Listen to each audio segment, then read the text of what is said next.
akaban alabadi. Jettün törmimigen ıgıy. Anda da ban joküstü ükülü öggübe.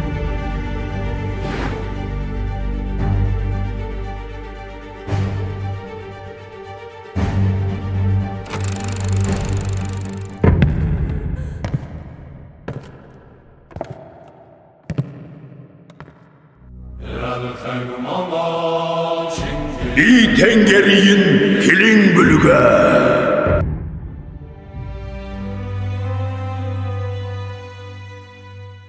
Genghis Khan, welcome. 이 темүжүн büyü Çingiz Khan. Ene edir tandır baragalkagulun amuy. Keyin bösü asa yutuğuy. You can do this. You can do this. After the Tatars poisoned your father, Yesugye, your family was abandoned by the Tayachud. How did the trauma of living as an outcast prince influence your views on nobility and loyalty? Kede ezen ugeyi orgeyi ucecü erkeyi manu buliyaba. Biyi sunmasın tubülüge. Çisuni kerek tükemen setkıcı bülüge. They stripped us of our herds and abandoned my mother, Hoylun, and her 7 children on the steppe to die. They believed that without the white bone of a strong patriarch, we would wither like grass in winter. This abandonment taught me the first and hardest lesson of the Yeke Mongol Ulus. Nobility is a lie told by weak men to demand respect they have not earned. We were forced into the indignity of fishing in the Onon River and digging for wild onions and roots like animals. We hunted marmots and rats to stay alive. In that starvation, the fragility of blood ties was laid bare. I saw that being of the same father meant nothing if the heart was treacherous. From this desolation, a philosophy took root in my mind.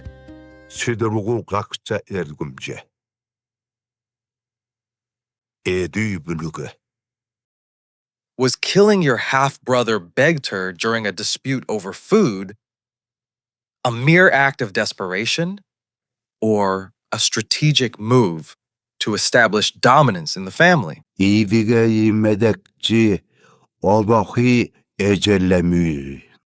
When Begter snatched the lark I shot and the dace I hooked from my hand, he was publicly demonstrating that I was his subject, forced to feed him as a vassal feeds a lord. As you know, Begter was the son of my father's secondary wife, Sohigel, yet he was older than I. By the ancient customs of our people, the eldest son inherits the authority of the father. Worse, there existed the custom of the levirate, where a son may inherit his father's wives, provided they are not his own mother. Begter was approaching the age where he could have claimed my mother as his wife. Had he done so, he would have become my stepfather and the undisputed master of our small band. I would have been reduced to a servant in the tent of my own father's house. Helliyin tula Begteri aka buso kemen bi jarlaba. So how did you kill him? I took my younger brother Kassar, who was the best archer among us, and we stalked Begter while he sat on a hillock, guarding our 9 light bay geldings. We approached him from the front and the rear, cutting off his escape just as an army surrounds an enemy.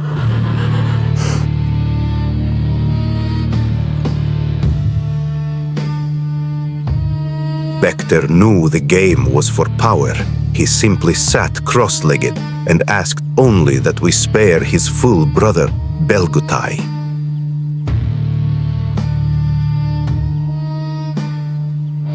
We drove our arrows into him and left him to bleed into the grass.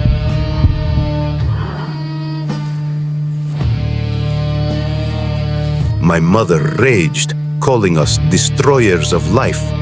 But she did not understand that for the family to survive, there could be only one head.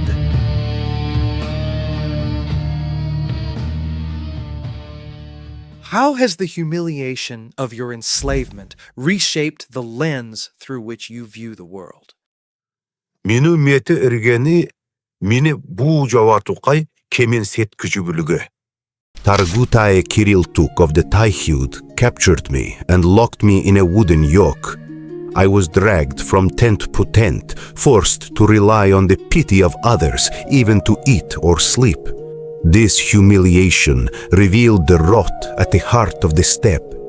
The Taihyud were my own blood, descendants of the same ancestors, yet they treated a Borjigan prince like a dog to be kicked.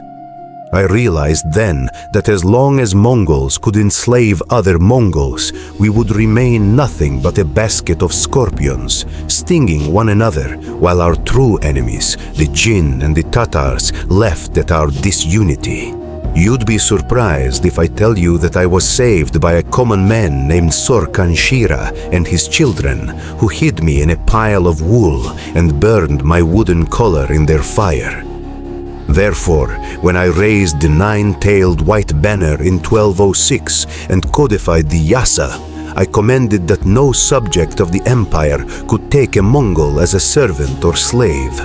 I forbade the kidnapping and selling of our women and the enslavement of our own kind, all to bind the nomad clans together under the eternal blue heaven. Yerevillun ergeni, Tatar, Sartaul, Kishtada, Bol Volgavavida, Karn Mongol Kumun, Wongchatu Baihon. Kirekti. Can we talk about your blood brother Jamukha? Did you really execute him for political reasons? Nigen nömerge. Koyaranda. Nigen mörödel. Teyim böet. Andayin tula ükükü kerektel. Jamukha was a man of the old world. He looked at the Mongol tribes and saw only the white bone of ancestry. He valued the pedigree of the idle princes above the sweat of the loyal soldier. When we parted ways, he uttered those words that severed our path.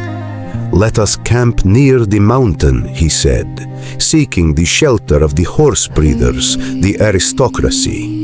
He told me to camp near the river with the shepherds and the commoners. He chose the nobility of birth. I chose the nobility of action. He was brilliant, yes, but he was cruel to those he deemed beneath him, even boiling princes alive to instill fear. He did not understand that a leader is nothing without the hearts of his followers. When 5 of his companions betrayed him and brought him to me bound like a goat, I executed them immediately. I could not suffer men who would betray their lawful lord to live, for loyalty is the bedrock of my empire. But for Jamukha, I offered mercy. I said, "Ökör moluldiya."